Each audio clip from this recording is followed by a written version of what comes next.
Hello, good afternoon po. Is this Mrs. Viela Sandoval? Yes, ako po ito. Sino po to? Staff po ako ng rescue team, ma'am. May sasabihin po sana ako sa inyo. Nako, mukhang kinakabahan ako sa sasabihin mo, ah. Ma'am, na-aksidente po ang asawa ninyo. Nabangga po sinasakyan niya sa isang puno dito malapit sa elementary school. Nagka-problema po kasi ang tire niya, ma'am. Nako, okay lang bang asawa ko? Nasaan po kayo? Saan po kayo ngayon? Pupuntahan ko po kayo. Ma'am, nandito po kami sa Pisante Hospital. Dito po dinala ang husband ninyo. Kung maaari po, pumunta na kayo dito ngayon na po, ma'am. Kinakailangan po kayo ng husband ninyo, ma'am. Punta na po kayo dito. Nako, okay lang po bang asawa ko? Grabe ho bang sitwasyon niya? Ma'am, kumalma lang ho kayo. Magiging okay lang po ang asawa ninyo. Huwag po kayo masyado mag-alala. Inaasikaso na po siya ng mga doktor dito sa ospital. Nako, pupunta na ako dyan. Nagmadali si Viela papunta sa ospital kung saan dinala ang kanyang asawang si Patrick. Kung bago ka pa lang sa channel na ito, Ate Jane TV, huwag kalimutang pindutin ang notification bell and subscribe button. Sana po hindi naman malaking abala sa inyo ang pagpindot ng subscribe button dahil ang kapalit po nito ay ang pagsuporta para makapag-produce ng mga libreng stories sa mga channels ni Ate Jane. Maraming salamat! Hindi pa nga halos nakaayos si Viela ay nataranta na siya at agad na pinuntahan si Patrick. Magkaiba rin ang tsinelas na kanyang sinuot. Hindi niya na ito napansin dahil sobrang nag-aalala na siya sa sitwasyon. Pagdating sa ospital ay agad niyang tinungo ang emergency room at nakita niyang kalunos-lunos na sitwasyon ng kanyang asawa. Puno ng dugo ang kanyang kanang paa. Nahulog umano ang dashboard ng kanyang sasakyan. Wala na ring malay si Patrick dahil sa sobrang impact na nangyari sa kanya. Dahil hindi makausap ni Viela ang asawa, ay agad niyang hinanap ang doktor na naka-assign sa kanyang husband. Doc, ikaw po bang tumitingin sa asawa ko? Yes po, ma'am. May mga nire-rule out pa po kami, ma'am. May ilang test na po kami na na-perform so far at wala namang problema kami nakita sa utak niya. Clear naman ang kanyang CT scan pero may ibang test pa po kami na kailangan gawin dahil baka may concussion din sa kanyang chest o sa lungs. Pero wag po kayo mag-alala, misis. Gagawin ko po ang lahat para mailayo sa danger ang husband mo. Doc, please po. Gawin niyo po ang lahat para po maging okay kaagad ang husband ko. Hindi po siya pwedeng mawala sa amin. Ma'am, wag lang po masyado mag-alala, ha? Hindi ho makakatulong yan. You have to be strong for your husband. And all you have to do is to keep on encouraging him. And I will do my best para ma-save po natin ang asawa ninyo. May hinihintay lang po akong x-ray result and then magpuproceed na po agad tayo sa surgery. Okay po, ma'am? Okay, Doc. Whatever po na kinakailangan gawin para sa asawa ko, wala pong problema. Sige, kinakailangan mong pumirma na ooperahan ng asawa mo, okay? At dapat ay gawin na natin ang operation as soon as possible para hindi na magkaroon ng complication ng kanyang fracture sa femur. Pag kasi pinatagal pa natin, baka magka-embolism siya. At hindi natin gusto yon dahil minsan na talagang nakaka-survive ang pasyente na nagkaka-embolism. Sige po, Doc. Paper mo po ako. Kung pwede po ay gawin na ngayon agad, gawin niyo na po, Doc. Please. Sige, antayin na natin na isa pang x-ray, then proceed na agad tayo sa operation. Viela was so desperate na agad na gawin ang mga procedure na kailangan ni Patrick. Punong-puno na nga ng takot ang kanyang isipan. Hindi kailanman madali ang mga aksidenteng kinahaharap ng isang pamilya. Pilit niyang kinakalma ang kanyang sarili kahit punong-puno ng pag-aalinlangan ang kanyang isip. Hindi madali para sa isang asawa na humarap sa mga ganitong klaseng sitwasyon, lalo pat may anak pa siyang iniisip at negosyo ang kinakailangan niyang asikasuhin. Wala nang nagawa pa si Viela, kundi magdasal na lamang sa tabi ng kanyang asawa habang hawak-hawak ang kamay nito. Panginoon, hindi ko hawak ang sitwasyon na to. Wala akong magagawa kasi hindi ko naman kontrol to mga bagay Pero Panginoon, makapangyarihan po kayo. Alam ko pong kaya niyong pagalingin ang asawa ko. Huwag niyo naman po siyang kunin sa akin. Masyado pa pong maaga. May anak pa po kami na nangangailangan sa kanya. Panginoon, maawa naman po kayo sa akin at sa pamilya namin. Pagalingin niyo po ang asawa ko, please po. Hindi pa po ako ready na mawala ng asawa. Mahal na mahal ko po siya. Ipahiram niyo po muna sa akin si Patrick na matagal-tagal pa, please po. Sobrang desperate ni Viela at puno ng takot ang kanyang isipan. Hindi naman hinihingi ang mga bagay na ganito pero dumadating talaga mga bagay na hindi natin kontrol. At sa mga panahong ito, ay tanging ang Panginoon lamang ang iyong makakapitan. Dahil kahit ang mga doktor ay hindi naman talaga makakabigay ng assurance na magiging okay ang lahat. After almost 6 hours sa emergency room, ay niready na si Patrick para sa kanyang operation. Hindi naman makakapasok si Viela sa loob ng operating room kaya naghintay lamang siya sa labas nito at muling nagdasal ng sobrang desperada. Habang nag-aantay sa labas ng operating room ay naiiyak na lamang si Viela dahil hindi niya nga alam kung ano ang iisipin niya. Sa gitna ng takot at pag-aalinlangan ay patuloy lamang siya sa pagdarasal. Ma'am, ready na po kami para sa operation ng asawa mo. Huwag po masyado mag-alala. Lahat ng doktor na gagawa ng operation ng husband mo ay magagaling. Magdasal lang po kayo, ma'am. Ipagdasal po ninyo na patnubayan po kami ng Panginoon sa aming gagawin ngayon at magiging okay po ang lahat. Opo, Dok. Dito lang po ako maghahantay at patuloy po ako magdarasal para sa success po ng operation ni Patrick. Kayo na pong bahala, Dok. Gawin niyo po lahat ng pwede niyong gawin. Opo, ma'am. Si Patrick ay isang mayamang negosyante na nagmamay-ari ng maraming resorts sa mga isla ng Negros Occidental. Bukod pa rito ay meron din siyang 8 hardware sa iba't ibang lugar sa Negros. Siya ay isang responsableng asawa at ama sa kanyang pamilya. Masayahin si Patrick. Parang walang kalaban dahil sa kanyang kakayahan sa pamamahala ng negosyo at paghandal sa mga tauhan niya. Halos lahat ng kanyang mga staff sa resort at hardware ay mga matagal niya nang kasama sa kumpanya.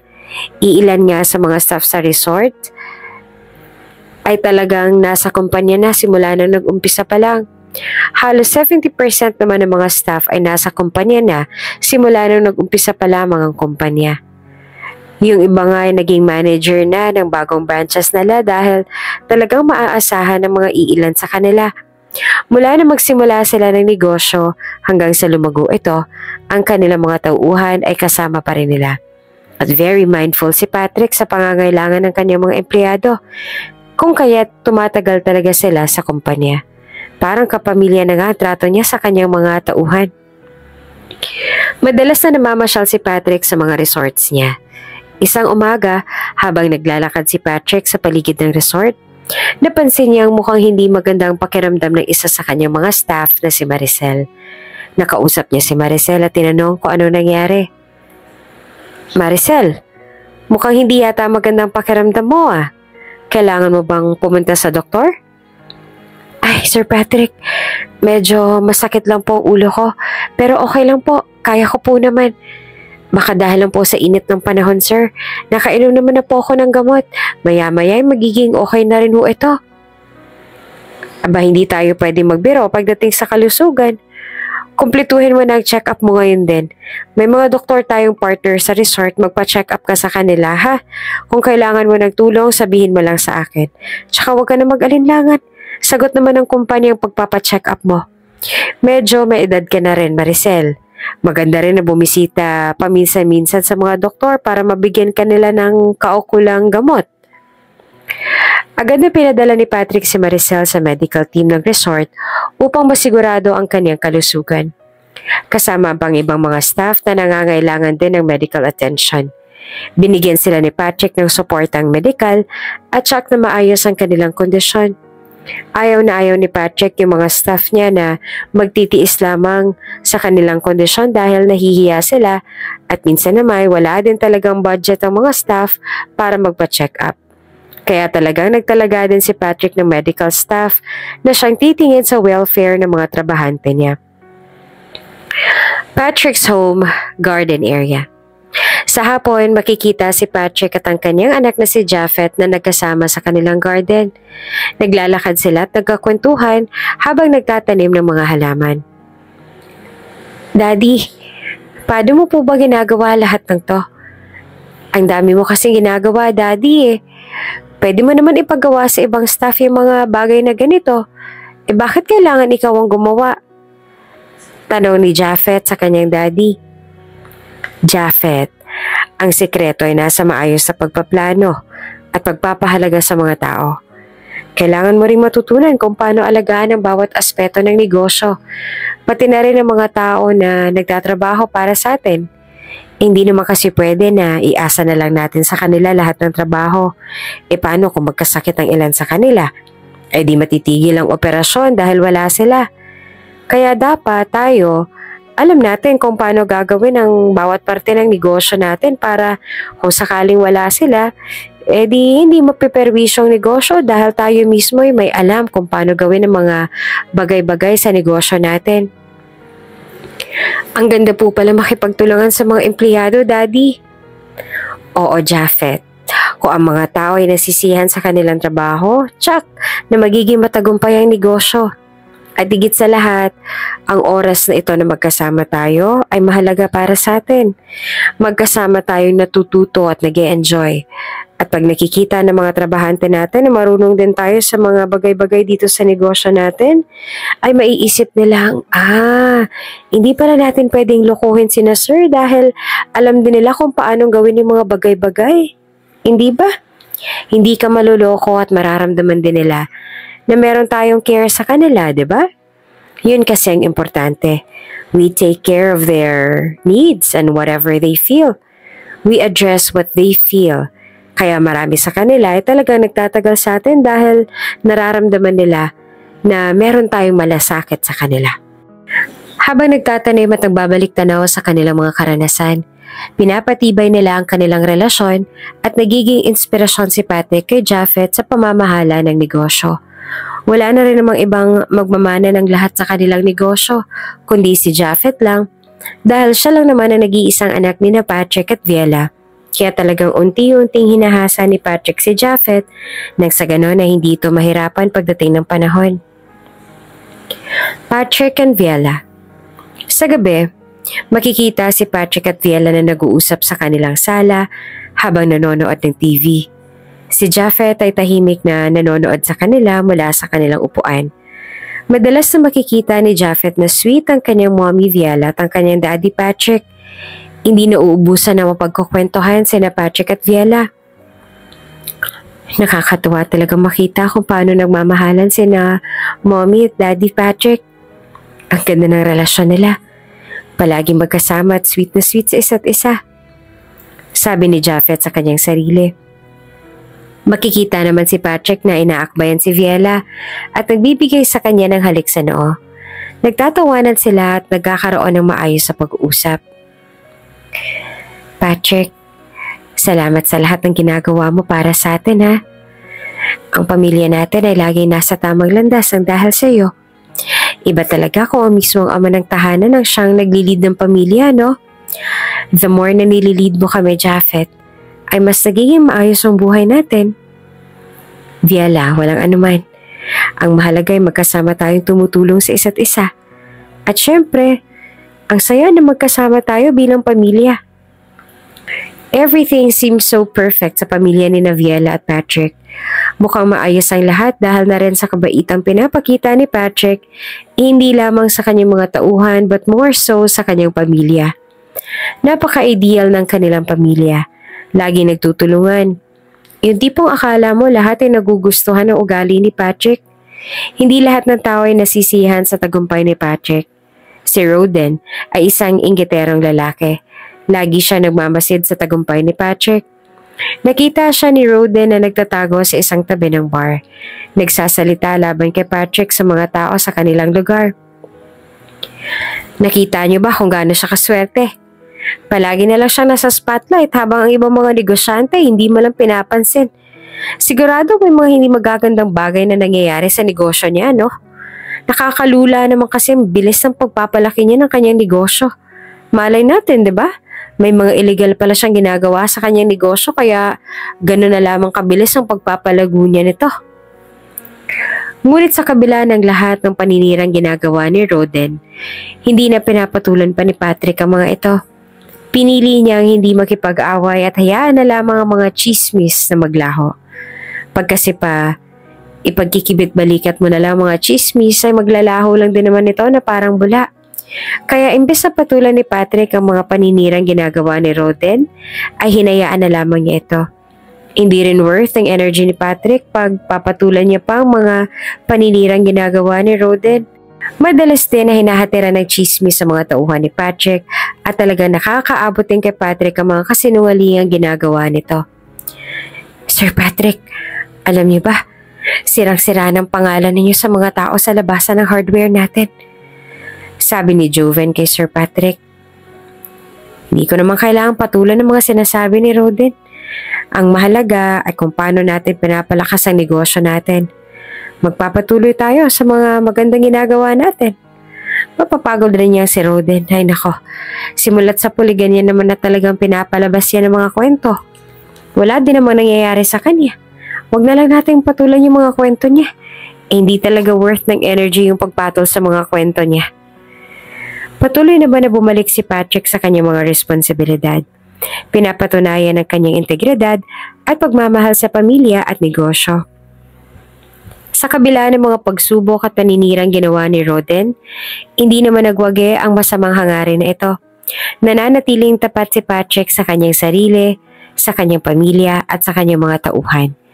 Ang kanyang kabutihan, pagmamahal at malasakit ay patuloy na nagbubunga ng tagumpay. Hindi lamang sa negosyo kundi sa kanyang personal na buhay. Yung tila tahimik na buhay ni Patrick at ang kanyang pamilya ay talagang nagulantang na minsang maaksidente si Patrick. Lagi namang updated sa pagpapacheck ng sasakyan si Patrick. Well-maintained din ito kaya nagulat na lamang ang lahat nang maaksidente ito umano sa pagsabog ng kanyang tire sa mismong driver's seat area pa. Ikakapalit lang naman ng tire niya pero bigla na lamang itong pumutok na hindi malamang dahilan. Base sa investigation report ng mga pulis ay merong conspiracy na naganap. Hindi aksidente ang nangyari. It was done on purpose. At may mga kinoconsider ng lead ang mga pulis at ang mga tauhan ng kanilang kumpanya. After almost 2 weeks in the hospital ay lumabas na sina Patrick at Viela sa ospital. Busy-busy ang lahat sa bahay ni na Patrick dahil nag-prepare ang mga staff ng welcome home party ni Patrick. Ang mga tao sa mansyon ay abala sa paghahanda.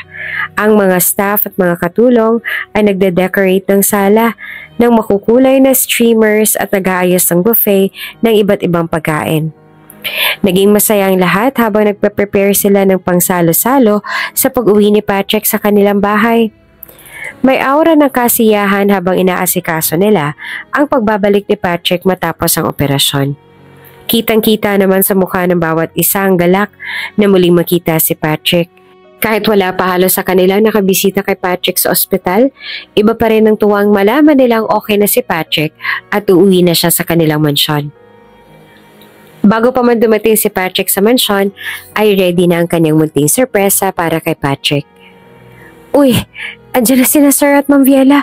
Okay na ba lahat? Yung party poppers ready na para pagpasok nila talagang mo-surprise sila. Sabi ni Hardy. Opo, okay na po lahat Ma'am Harl.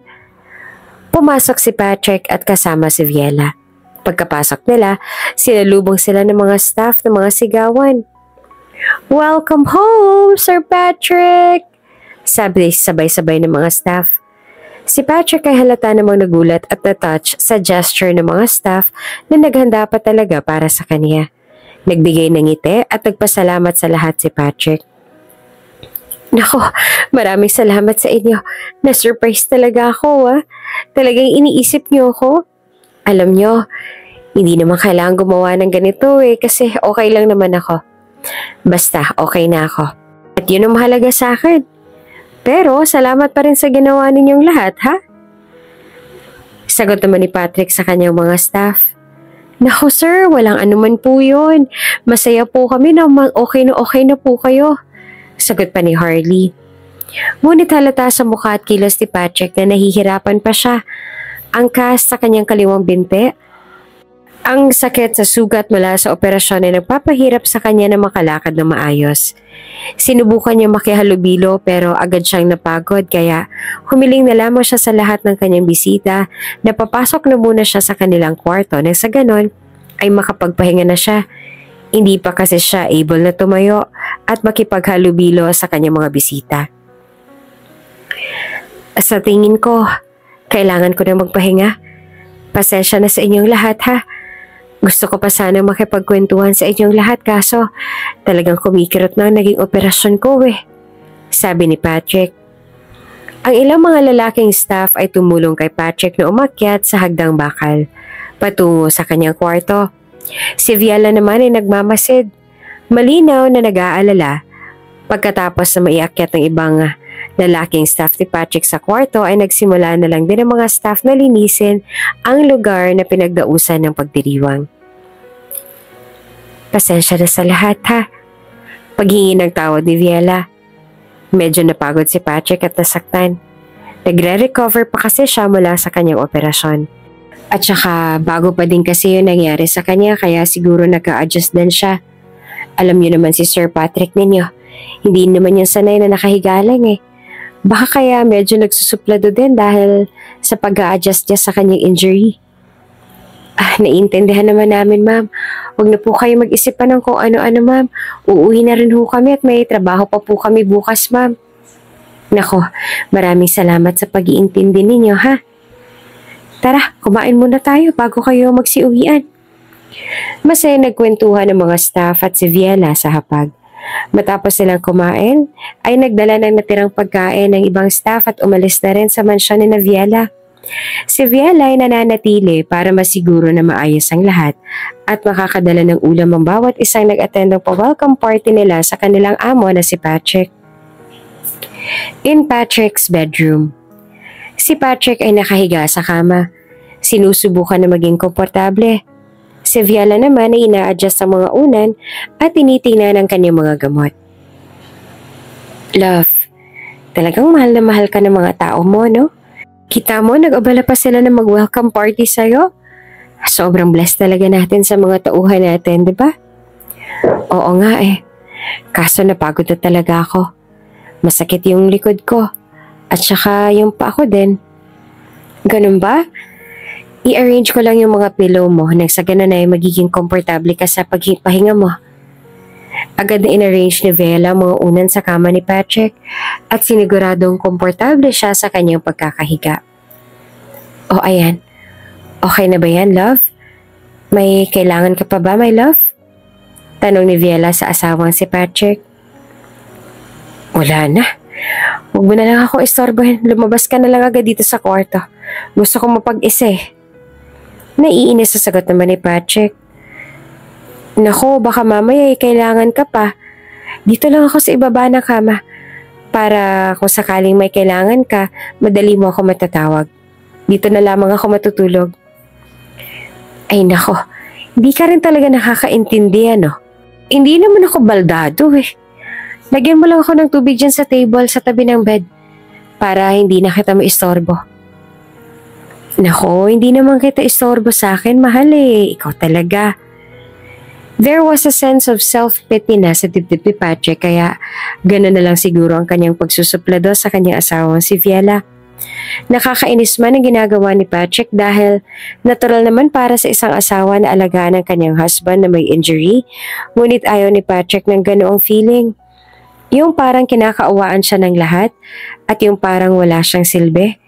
Kaya hindi na rin masisi ni Viela si Patrick dahil bilang isang responsableng lalaki, ay hindi magandang pakiramdam ni Patrick na nakaratay lamang siya sa kanyang kama ngayon at kahit aminin niya man sa kanyang sarili o hindi, talagang walang silbi ang kanyang sarili ng mga oras na yon.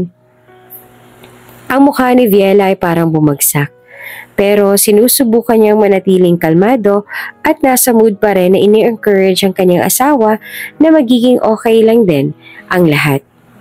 Phase lamang ito sa kanilang buhay mag-asawa Pero kung magtutulungan sila, ay mas mabilis na magiging okay ang lahat. Mahal, huwag mong isipin na pabigat ka sa akin ha, dahil hindi ka naman pabigat eh. At masaya ako na paglikuran ka, okay? Pero sige, kung gusto mo mapag-isa muna, sige, ibibigay ko sa'yo yung gusto mo. Basta, kung kailangan mo ako o kahit ano man dyan, tawagin mo lang ako, ha? Humiga na lang ng pahalang si Patrick. Halatang nahihirapan sa kanyang sitwasyon. Si Viela naman ay lumabas na ng kwarto. Ang kanyang mga mata ay nagpapakita ng bigat ng sitwasyon. Ayaw niya mang iwan ang asawang nag-iisa sa kwarto pero iniintindi niya na lamang si Patrick dahil baka nag-a-adjust rin ito sa kanyang impairment. Viela have been juggling so much in her hands dahil na rin sa sitwasyon ni Patrick. She has to look after Patrick, their business, and her son, Japhet.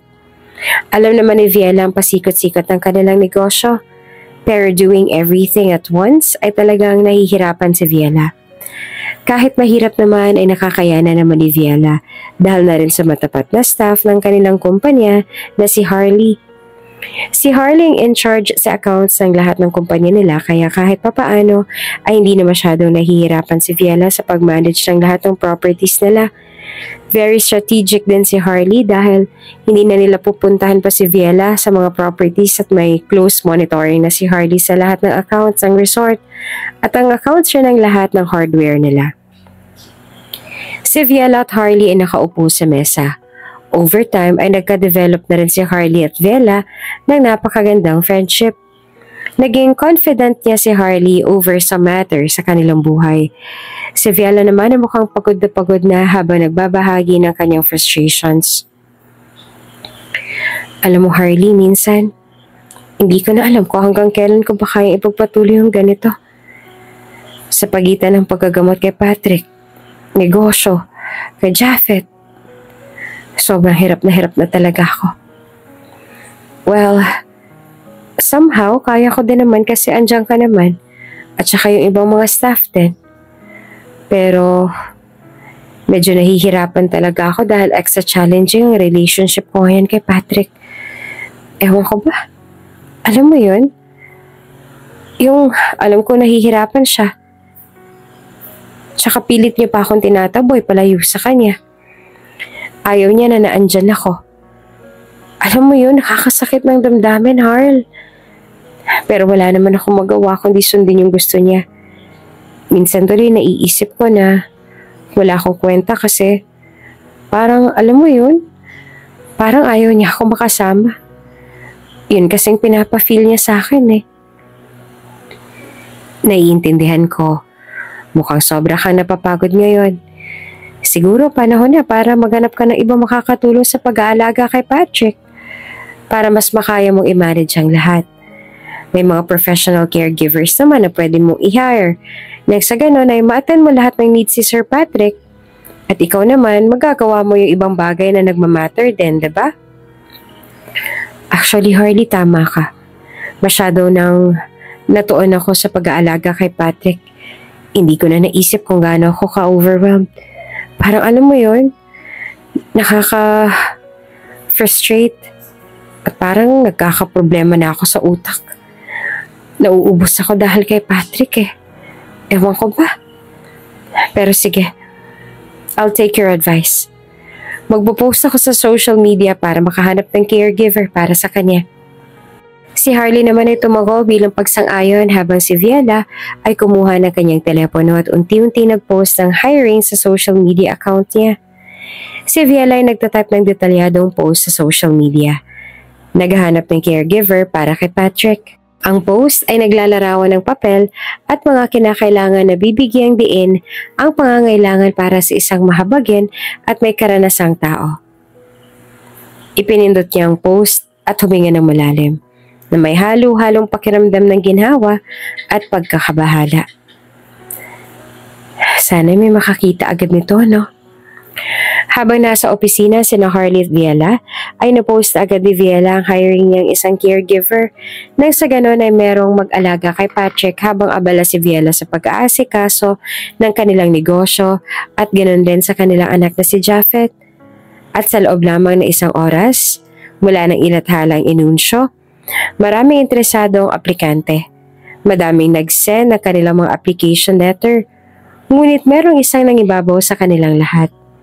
Si Honafe. Siya ay nakatira malapit lamang sa mansyon ng kanilang pamilya.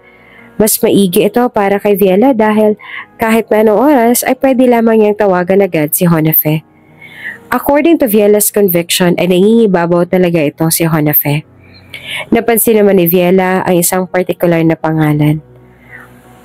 Honafe, na malapit sa kanilang mansyon. Seryoso nakatingin si Viela sa screen at nagpasya siyang tawagan si Honafe para makilala niya ng lubusan ng babaeng ito. According sa kanyang curriculum vitae, mukhang well-versed ang babae ito sa skills niya kaya naging sobrang interesado si Viela sa kanya. Agad na tinawagan ni Viela si Honafe para ma-interview na siya agad nito. Magandang araw, Honafe. Ako si Viela. Ako yung naghahanap ng caregiver. Nakita ko yung application para maging caregiver ng asawa ko. Maari ba kitang ma-interview ngayon? But if this is not a good time for you, okay lang naman. Pwede namang bukas na lang. Oo, Madam Viela.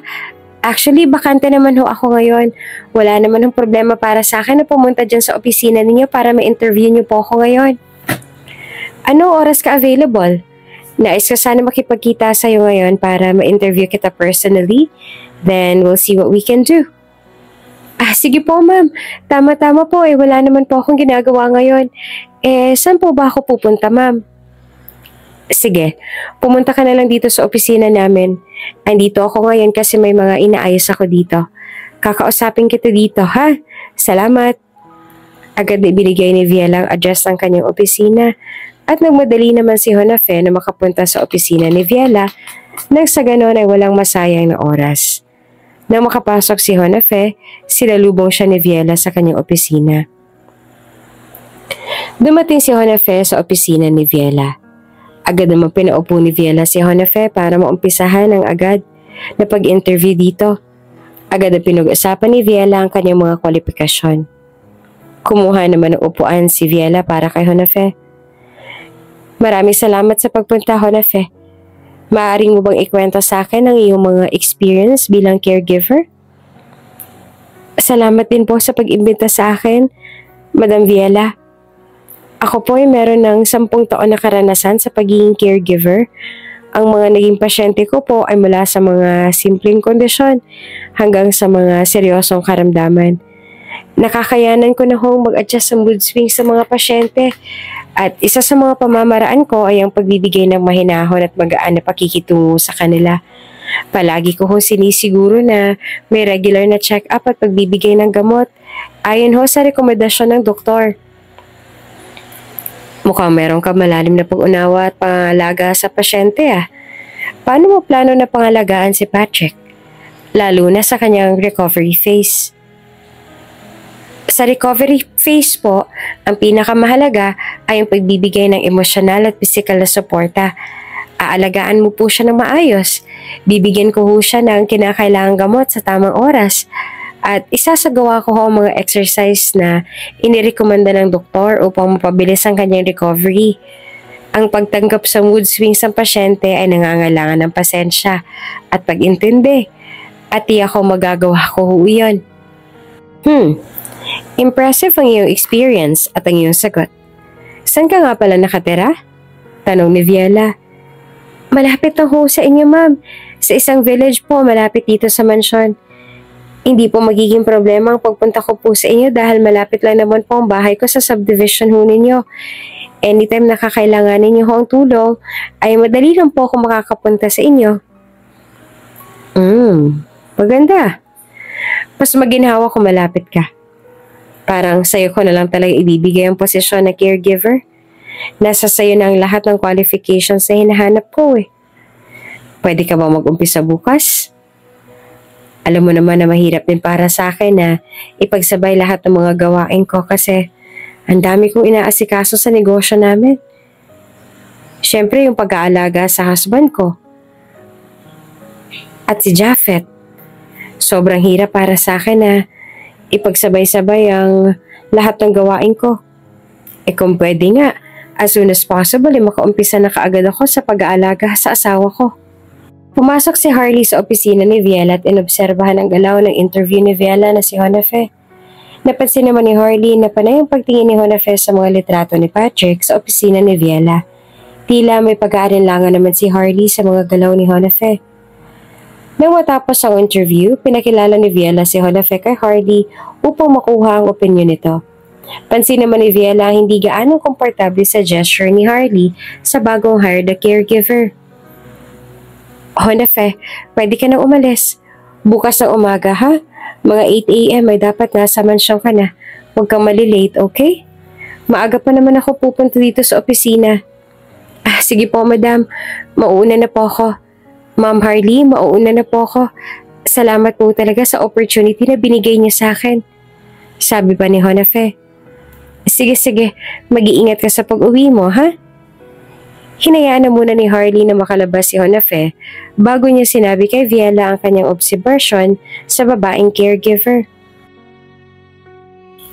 Viela, mukhang may mga pagdududa ako sa pagkatao ni Jonafe. Nakikita ako kanina, panay ang titig niya kay Patrick. At saka, medyo bata rin niya si Jonafe. Alam mo na, yung mga possibility ng pagiging marupok niya. Harley, pinag-isipan ko namang mabuti ang mga kwalifikasyon ni Jonafe, ang mga karanasan niya at kasanayan niya sa pagiging caregiver ay somehow exemplary naman. Mukhang very professional naman siya sa kanyang craft. Kaya siguradong makakaya niya alagaan si Patrick ng maayos. Oo nga, pero parang may kutob talaga akong hindi maganda about sa babaeng yun eh. Pero at the end of the day, kung ano man ang nararamdaman mo, yun ang dapat mong sundin. Siguro bantayan mo na lang din siya, Viel, since tinanggap mo na siya. Don't you wanna sort out other applicants? What if maghanap ka ng lalaking caregiver? Naiintindihan ko na nag-aalala ka, Harley. Pero, tinitiyak ko sa'yo na base naman sa mga sagot ni Jonafe sa interview, ay tumutugma naman siya sa mga kailangan natin. Nasuri ko na rin ang kanyang karanasan at alam kong siya ang tamang tao para sa trabaho. Sige. Ikaw naman ang mas nakakaalam sa kapasidad ng i-hire natin eh. So magtitiwala ako sa desisyon mo. Hindi na rin ako mag-aalala. Salamat, Harley ah. Naniniwala ako makakatulong si Jonafe ng malaki para kay Patrick sa pag-recover niya. Sa kabila ng pagdududa, tinanggap ni Harley ang desisyon ni Viela. Nagsimula na si Jonafe sa kanyang bagong tungkulin bilang caregiver. Umaasang makakapagbigay ng kalidad na pangangalaga ito kay Patrick habang siya ay nasa proseso pa ng pagre-recover. Maagang nag-report si Jonafe sa mansyon ni Patrick. Inorient muna ni Viela si Jonafe sa mga routine ni Patrick araw-araw. Ipinakita din ni Viela kay Jonafe ang mga oras kung kailan tinitik ni Patrick ang kanyang mga gamot. Ipinakilala na rin ni Viela si Jonafe kay Patrick. Love, good morning. Meron na akong hinire na caregiver habang wala ako. Siya muna mag-aalaga sa'yo ha habang busy ako sa negosyo natin, okay? Huwag mo siyang bibigyan ng sakit ng ulo. Magaling naman to, si Jonafe, okay? Hi po, Sir Patrick. Good morning po. Naku, Ma'am Viela. Ang gwapo naman ng asawa ninyo. Ang swerte niyo ho sa kanya. Bigla namang nag-ibang timpla ng mukha ni Viela sa sinabi niyo ni Jonafe na gwapo nga ang kanyang mister. Nakita ni Hona na nag-ibang timpla ng mukha ni Viela kaya binawi rin niya ang kanyang sinabi about Patrick. Nako, kayo din po ma'am. Ang ganda mo rin po, tsaka ang sexy din. Ang swerte niya talaga sa isa't isa. Bawi na lang ni Jonafe. Oh, Hona, Maiwan ko muna kaya dito ha? Agad na hinalikan ni Viela si Patrick at nagpaalam na nga si Viela sa kanya dahil kinakailangan siya sa kanilang opisina dahil magkakaroon nga ng meeting sa kung papaano ang management ng lahat ng business nila ngayon na nagpapagaling pa si Patrick. Unang araw ni Honafe sa mansyon. Maagang dumating si Honafe sa mansyon para mapagsilbihan ng maayos si Patrick. Pagdating niya ay agad inasikaso ni Honafe ang paghahanda ng pagkain para kay Patrick. Si Patrick naman ay nakahiga lamang sa kanyang kama sa kwarto. Doon na lamang dinadala ni Honafe ang pagkain ni Patrick at si Honafe na rin ang nagpapainom ng gamot sa kanya. Magandang umaga po, Sir Patrick. Ako pong caregiver ninyo, si Honafe. Eto na pong almusal ninyo. Hindi naman tumingin si Patrick at medyo suplado. Ilagay mo na lang dyan, salamat. Habang inaasikaso naman ni Honafe ang pagkain, unti-unting bumabalik ang atensyon ni Patrick sa kanya. Pinipilit niyang sundin ang mga utos ni Honafe kahit na medyo suplado pa siya. Po kayo mag-alala, Sir Patrick. Tutulungan ko po kayo sa lahat ng kailangan ninyo. Huwag po kayo mahiya sa akin, sir ha. Trabaho ko pong pagsilbihan kayo. Hindi nagtagal dahil wala na rin namang choice si Patrick dahil hindi niya pa kayang bumangon mag-isa, ipinakibagayan na lamang siya ni Patrick. Overtime ay napansin naman ni Patrick ang maganda at maasikaso na pagkakagawa ni Honafe sa kanyang trabaho. Nagsimulang magbago ang pagtingin niya sa caregiver. Nag-iba rin ang pagkikitungo niya kay Honafe. Panay na rin ang pag-appreciate ni Honafe sa kanya. Kaya tila ba na-develop na rin ang emotions si Patrick. Sir Patrick, parang bawat araw na dumadaan ay mas nagiging okay ka. Tsaka tila gumagawa po ho kayo sa bawat araw nakikita ko kayo ah. Ay nako, binubola mo na ako ah. Sir, totoo po. Ang gwapo niyo po. Hindi nga po masyadong obvious na nasa 40 years old na kayo eh. Parang nasa early 30s lang yung mukha ninyo. Napapatawa na rin si Patrick sa mga pinagsasasabi ni Honafe sa bawat araw na inaalagaan siya nito. Noong minsan hindi nakapasok si Honafe, ay hinahanap na agad siya ni Patrick. Bakit kaya wala si Honafe? Parang namimiss ko rin yung kakulitan ng batang yan. Tanong ni Patrick sa sarili. Love, kamusta ka? Ako na muna magbabantay sa'yo ngayon kasi may inaasikaso ata si Honafe. Nako, hindi mo naman ako kailangan bantayan dito. Andito naman lahat ng kailangan ko eh. Tsaka may mga katulong naman tayo dito sa bahay.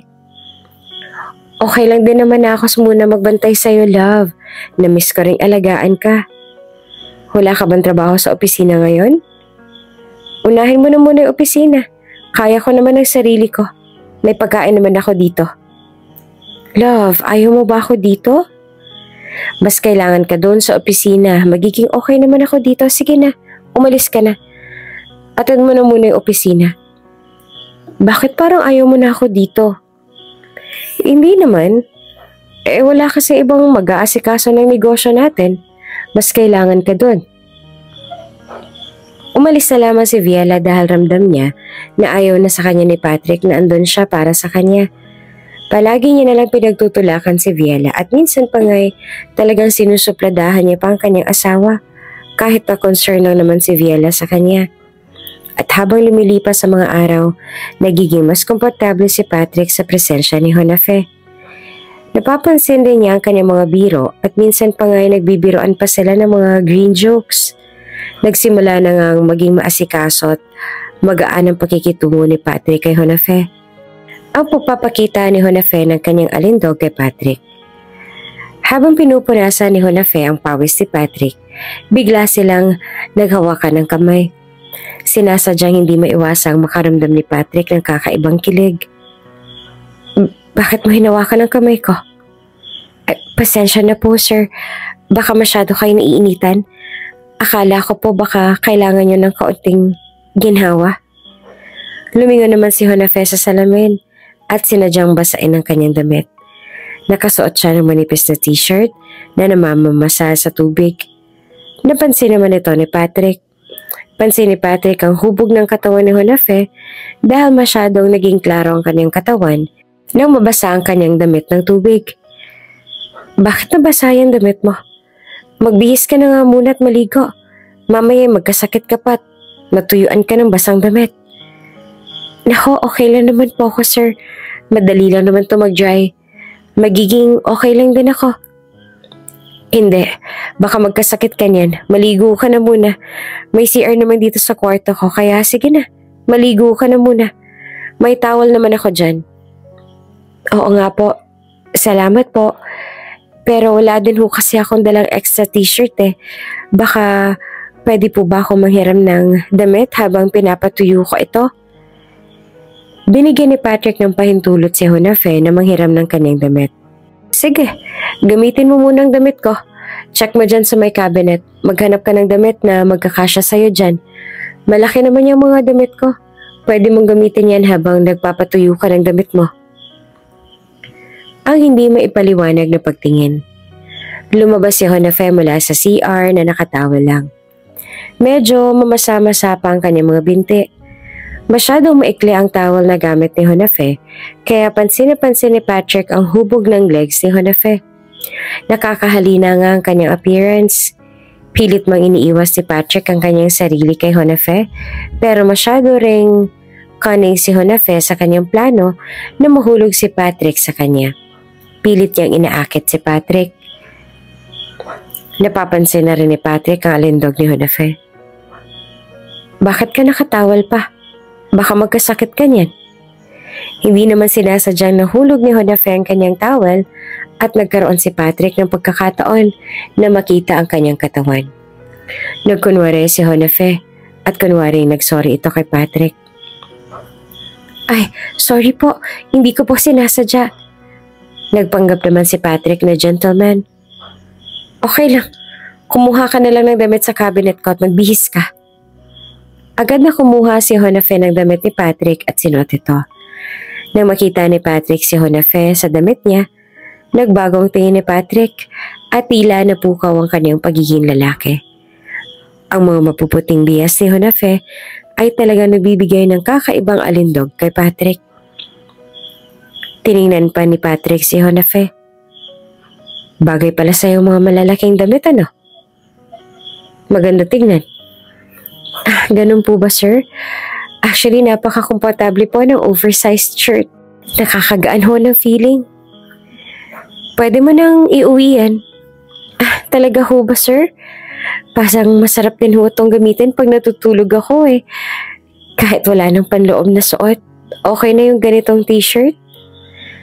Oo, magiging komportable ka talaga sa damit na yan. Habang nag-aalaga si Jonafe kay Patrick, lumapit siya at unti-unting hinawakan ang kamay ni Patrick. Pinapadaan niya ang kamay nito sa mga sensitibong bahagi ng kanyang katawan. Ano bang ginagawa mo, Jonafe? Pwede bang pigilan mo yung sarili mo? Nag-aalangang sabi ni Patrick. Huwag po kayong mag-alala. Wala pong makakaalam ng ginagawa natin. Tayo lang po. Pinilit ni Patrick na iiwas ang kanyang sarili sa ginawa ni Jonafe. Pero, napaka-insistent at persuasive ni si Jonafe. Hindi nagtagal, nadadala na rin siya sa alintog at pang-aakit ni Jonafe. At mismo si Jonafe na rin ang nag-initiate na galawin siya ni Patrick. Talagang ibang klase rin ang alindog ni Jonafe. Planado niya simulat sa pool pa lamang ang kanyang gagawin sa kanyang among si Patrick. Dahil maliban sa gwapo ito, ay napakayaman din ito kaya gano'n na lamang ang pang-aakit ni Jonafe para talagang mahulog sa kanya si Patrick. Hindi ko na ata kayang pigilan pa. Ibang klase din mag-alaga itong si Jonafe. Saad na bulong ni Patrick sa sarili. At dahil nga sa mga manipulative na estratehiya ni Jonafe, unti-unti nahulog si Patrick sa kanyang bitag. Ang mga pag-uusap nila ay nagbago mula sa pagiging magkaibang tao patungo sa pagiging mas malapit at personal na relasyon.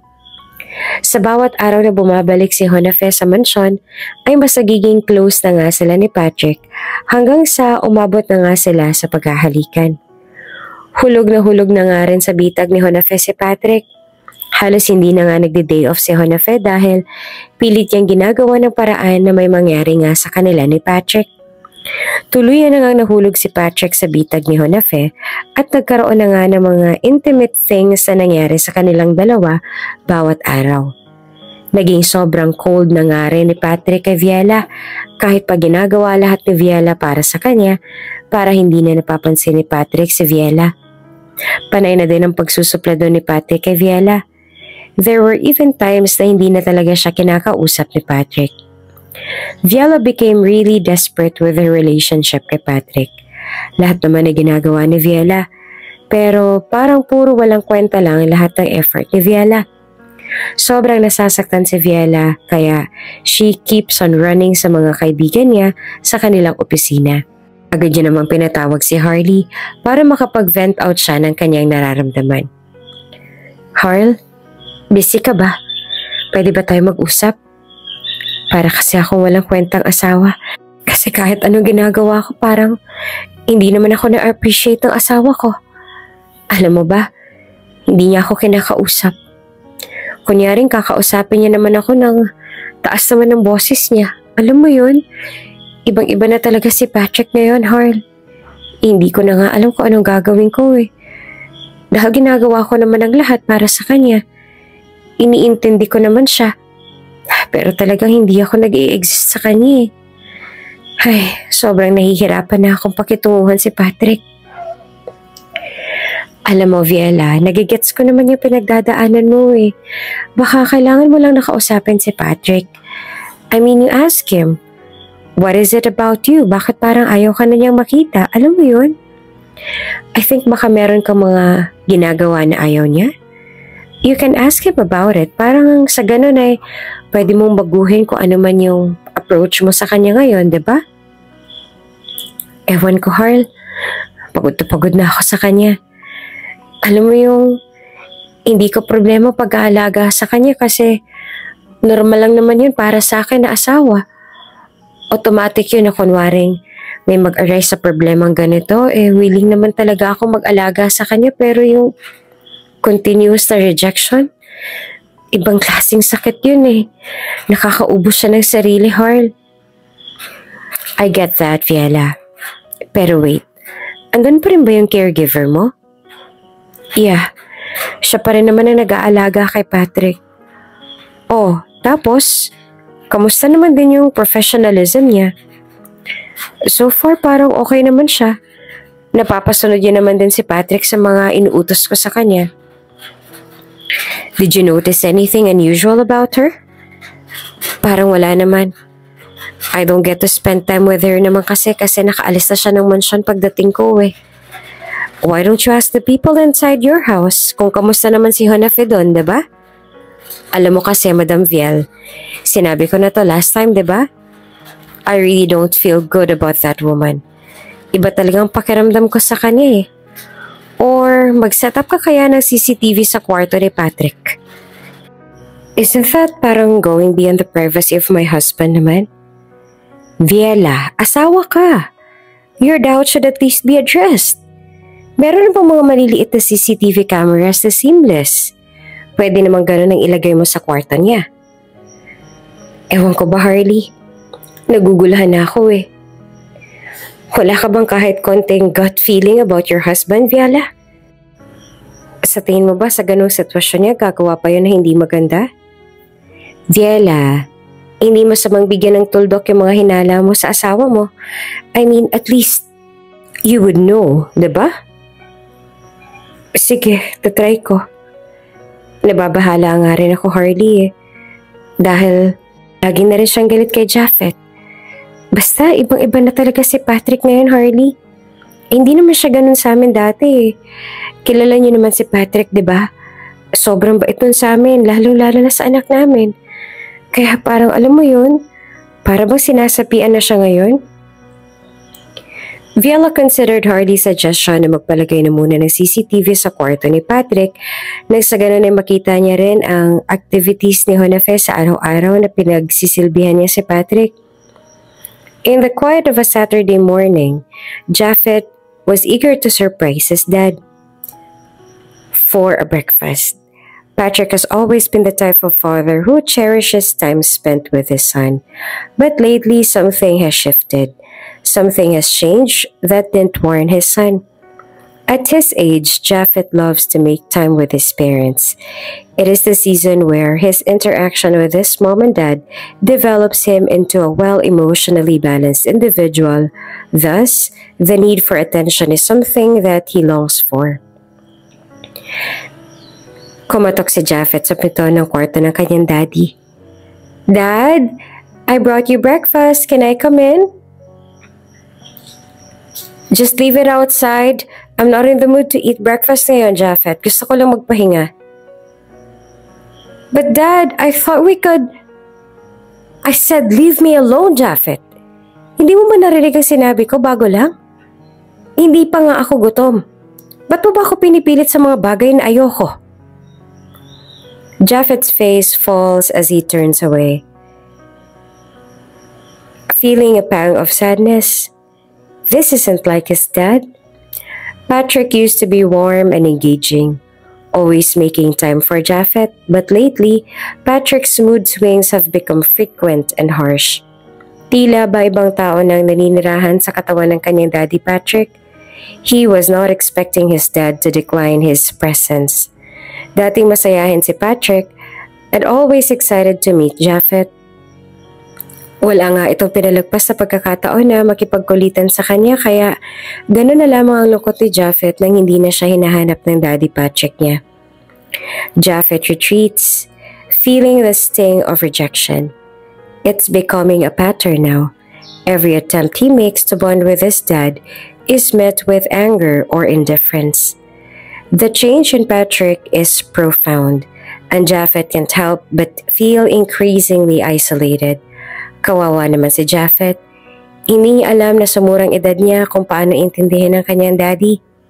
Patrick's constant rejection kay Japhet produced a sense of insecurity para kay Japhet. Sa kanilang school ay palagi rin siyang nawawalan ng gana sa kanyang mga activities na hindi naman usual na ginagawa ni Japhet.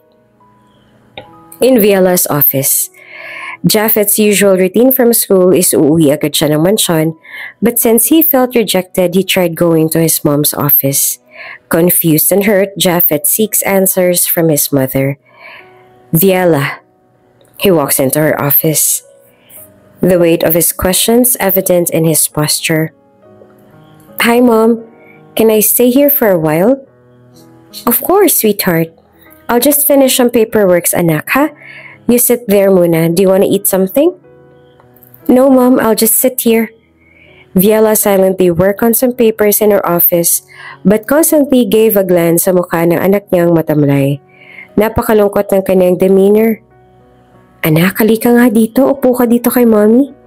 Kinandong ni Viola si Japhet and intentionally listened to what's burdening him. What's on your mind, anak? Bakit parang ang lungkot mo naman? Is school okay, anak?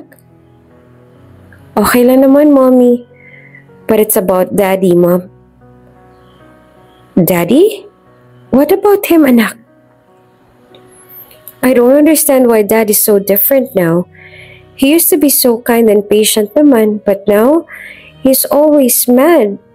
Or he wants to be alone. What did I do wrong, Mommy? Ayaw na ba ako ni Daddy? Bumuntong hininga naman si Viola at kinuha ang kamay na anak. Oh, Japhet, it's not about you.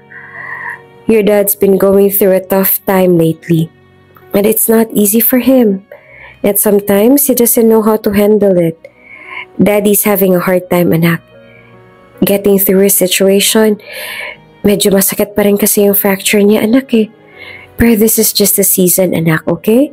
His attitude will change. Pabalik din yung daddy mo na laging makikipaglaro sa'yo, anak.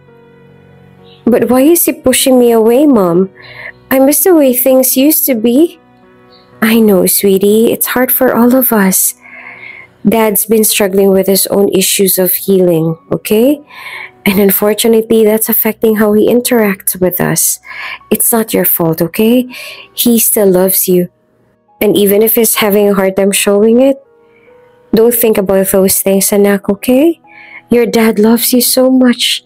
Let's just give him time to get over his season. Everything will be alright soon, anak. Viola's words provide some comfort, but Japheth's heart still aches. He yearns for the closeness they once had and is unsure of how to bridge the growing gap between him and his father. Pakiramdam ni Japhet, hindi na siya kailangan ng daddy niya. But he still longs na makipag-bonding kay Patrick, pero this time ay parang na-trauma na rin siya dahil sa sunod-sunod na pag-decline sa kanya ni Patrick. Patrick's room with Honefe. Determined to reconnect, Japhet approaches Patrick's room once more, this time with a different approach. However, he found Honefe, Patrick's caregiver, in that room, and it became clear that Honefe is getting all Patrick's attention. Napansin ni Japhet ang pagkahumaling ni Patrick kay Honefe. Napansin rin ni Japhet na hindi naman nagrereklamo ang kanyang daddy kay Honefe. Japhet already has doubts in his thoughts. Dad, I just want to... Kumatok at sinilip ang kwarto ng kanyang dad.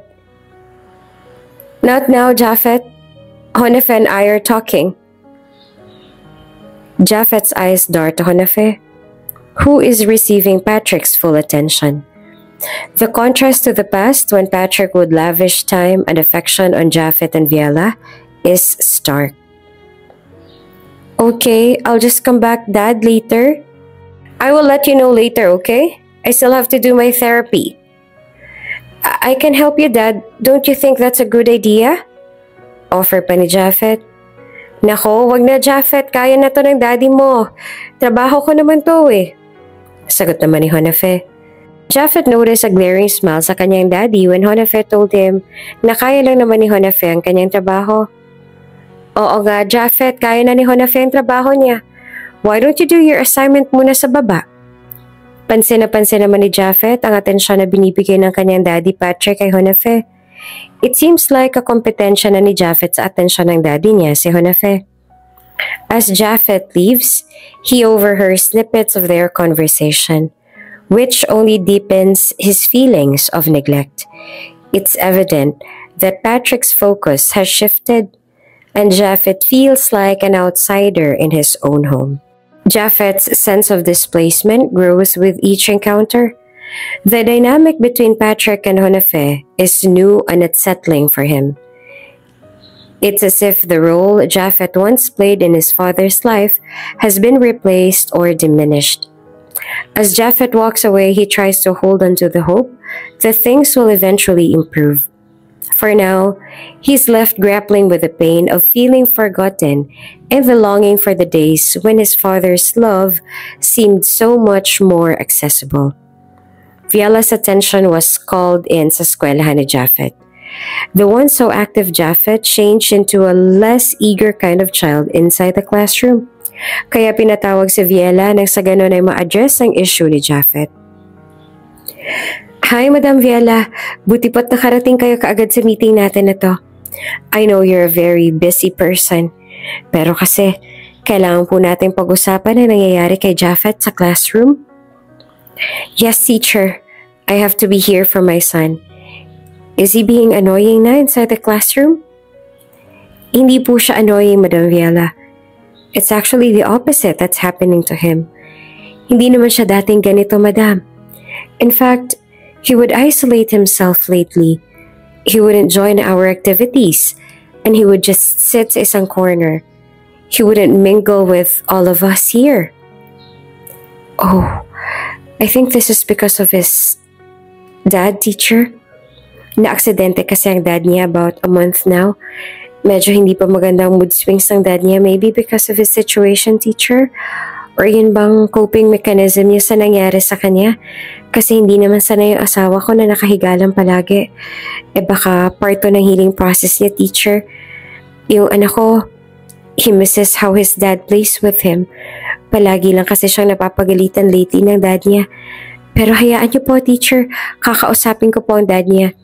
And I will let him know how his attitude is affecting our son's performance dito sa school.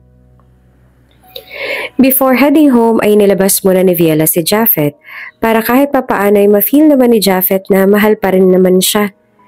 After they played outside, they went straight home.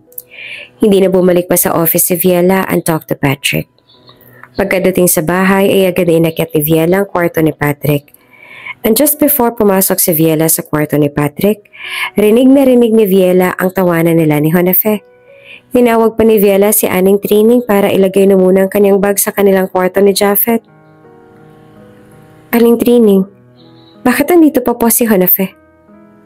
Ay ma'am, late na ho talaga yung umuwi si Jonafe. Madalas ma'am pinagluluto pa nga niya minsan si sir ng hapunan bago siya umuwi. Ganun ba? Pansin naman ni Viela na tila may gusto pang sabihin si Aling Trining sa kanya. Pero hesitant na rin si Aling Trining. Nagmadali na rin si Aling Trining sa inutos ni Viela sa kanya. Dama ni Viela na may kakaibang nangyayari sa kanyang asawa at sa kanyang caregiver kaya hindi na ito nangatok pa. Bigla na lamang niyang binuksan ang kwarto ni Patrick at naabutan niya ang dalawa na nagtatawanan habang nakaupo si Jonafe sa tabi ng kama ni Patrick. Gulat na gulat si Patrick at Jonafe sa pagbungad ni Viela. Oh, Jonafe, out mo na diba? Opo ma'am, nagkwakwentuhan na kasi kami ni sir kaya hindi na muna ako nauwi. Pwede ka nang umuwi, Jonafe. May pag-uusapan din kasi kami ng asawa ko Medyo importante kasi. Okay po ma'am. Sir, uuwi na po ako. Pansin naman ni Viela ang kakaibang koneksyon ng kanyang asawang si Patrick, pati na rin si Jonafe. Pero tahimik lang si Viela. Love, kamusta ka today? Nag-therapy ka ba kanina? Oo. Galing ako sa school ni Japheth. May dinedisplay si Japheth na kakaibang ugali sa school niya, love. Sa palagay ko naaapektuhan siya sa relasyon ninyong dalawa. Bakit naman siya maging apektado? Inaano ko ba siya? Love, palagi mo na lang siya napapagalitan. Tapos feeling niya raw ayaw mo sa kanya. Nako, baka yan kasi yung dinidikta mo sa kanya kaya ganun ang nararamdaman ng bata. Love, alam mo hindi ako ganyan. Nako, so ano kasalanan ko pa? Wala naman akong sinasabing kasalanan mo, love. Kaya lang, the bata, he longs to have your attention. Hindi ka naman kasi ganyan sa kanya noon bakit kasi parang nag-iba na yung trato mo sa amin? Anong nag-iba? You're accusing me of something that... Alam niyo, hindi naman madali itong sitwasyon ko Love, kinakausap lang naman kita. May responsibilidad din naman kasi tayo sa anak natin May mga struggles din naman ako, love. Pero, kailangan nating harapin tong changes sa buhay natin. Hindi naman pwedeng dito na lang tayo mag-focus sa kung anong mahirap ngayon sa life natin. Kaya naman natin to, love, diba? Magtulungan lang din tayo para hindi naman maapektuhan ang anak natin. Kawawa naman yung bata, love. Sa murang edad niya, hindi niya rin kasi maintindihan kung bakit ganyan ka. Love, let's work on growing our son naman ng maayos kahit pag ganito ang sitwasyon natin. Kailangan tayo ng anak natin So anong pinapalabas mo? Na wala akong kwentang daddy kay Japheth, ganun ba yun, Viela? I don't mean that way, love. What I'm saying is that whenever Japheth comes to you, please give him time naman. Nakakabigay ka nga ng oras sa caregiver mo You laugh with her and talk to her at napapansin niyo ng anak natin. Please, don't make him feel that you don't like him or please don't reject him whenever he needs your attention. At bakit ba nasasali na naman si Jonafe dito? Ginagawa na nga lang ng tao yung trabaho niya tapos pag-iisipan niyo pa ng masama. Love, please listen and understand. Hindi naman ganun ang ibig sabihin ko. We're talking about our son who needs you. Wala nga talagang papupuntahan tong pag-uusap natin na ngayon, Viela. Ang dami mong dinedemand sa akin. Alam mo na nga nakaratay ako dito Sinasaktan mo pang damdamin ko. Love, hindi ka ganito. You are far more than who you are now. Parang hindi na ikaw ang Patrick na pinangasawa ko ah. Can you tell me what's wrong, my love? Wala. Walang mali. Ako ang mali. Okay ka na ba? Can you just leave me alone? Patrick, we can't go on like this. May nararamdaman din ako. Kailangan din kita bilang asawa ko ah. We should talk this out and make a solution sa relationship natin. Hindi naman pwedeng hayaan na lang natin ang relasyon natin na maging ganito na lamang. Viela, ang dami mong drama. Gusto ko na magpahinga, di ba? I'm tired. Hindi na nga pinatagal pa ni Viela ang sagutan nilang dalawa ni Patrick, kaya may nabuti niya na lamang na lumabas ng kwarto si Patrick at pinagpahinga na muna siya. Iniyak na lamang lahat ni Viela ang lahat ng kanyang nararamdaman sa loob ng kanilang bathroom habang naka-on ang shower. Ginawa niya ito para hindi siya marinig ni Japheth na kasama niyang natutulog sa kanyang kwarto. Pero kahit hindi magsalita si Viela, ay matagal nang napapansin ni Japheth ang malamig na tratuhan ng kanyang mommy at daddy. The next day ay nagstay na lang muna si Viela sa kanilang bahay dahil tila hindi naman maganda ang pakiramdam ni Viela.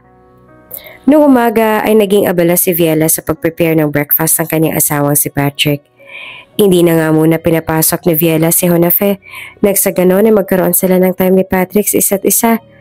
Pero laking gulat naman ni Viela na bago pa man maihatid ni Viela ang pagkain ng asawa, ay nandun si Jonafe sa kwarto ni Patrick. Naabutan naman ni Viela na kumakain si Patrick ng dalang pagkain ni Viela. Jonafe, di ba tinext kita na huwag ka munang pumasok today? Ako na munang mag-aalaga kay Patrick. Ah, ganun po ba ma'am? Hindi ko po nabasa ma'am eh. Sorry po. Okay lang naman. Pwede ka nang umuwi after mong pakainin si Patrick, okay? Huwag mo na siyang pauwiin. Hayaan mo na magtrabaho si Jonafe. Sayang din naman yung susweldohin niya for this day. Fix naman yung sweldo ko sa kanya, love eh. Hayaan mo na, mas gusto ko andito si Jonafe dahil alam na alam niya kung paano gawin ang therapy ko. Mabilis na nga akong nakaka-recover eh. Oo nga love, pansin ko nga na naglalakad ka na po unti-unti. Siguro mga 2 weeks na lang si Jonafe dito kasi mukhang okay ka naman eh. Hayaan mo na muna si Jonafe na magtrabaho dito. Ako na magpapasweldo sa kanya. Hindi na nga nakipag-argue pa si Viela. Bagkus ay pumunta na lamang ito sa kusina at kumaing mag-isa. Pinagsilbihan ni Aling Trining si Viela. Madam? Parang maputla po kayo. Magpahinga po siguro muna kayo, madam. Sabi ni Aling Trining kay Viela. Sige, Aling Trining. Nakakain naman ako. Igana muna ako sa kwarto namin, ha? Opo, Ma'am Viel. Dalhan na lang po kita ng lugaw mamaya. Pag-alis si Viela sa kusina ay siya namang pagpasok ni Jonafe sa kusina. May sakit po ba si Ma'am Viela? Tanong ni Jonafe. Oo, medyo nahihilo daw siya. Magpapahatid ngayon ng lugaw sa kwarto niya eh. Ay, ako na lang po, Aling Trining. Bago ako aalis mamaya, ihahatid ko na lang sa kwarto niya. After niluto ni Viela ang lugaw, ay may ipinatak siya rito. Nakita naman siya ni Aling Trining kaya agad na kinausap siya ni Aling Trining. Anong pinatak mo dyan, ha, Jonafe? Ay, wala ho yun, Aling Trining. Flavoring lang po yun. Flavoring? Sure ka? Mukhang iba naman yun eh. Flavoring nga lang po. Tanda mo na kasi kaya hindi mo alam ang mga ganito. Tahimik na lang na nag-observe si Aling Trining. Masamang kutob ni Aling Trining kay Jonafe noong una pa lang. Jonafe insisted on making soup para kay Viela kaya hinayaan na muna ni Trining na siyang mag-prepare ng food para kay Viela. Dinala na ni Jonafe ang food para kay Viela sa kanyang kwarto. Tulog na si Viela na makapasok si Jonafe sa kanyang kwarto, kaya iniwan na lamang niya sa bedside table ni Viela ang hinanda niyang lugaw.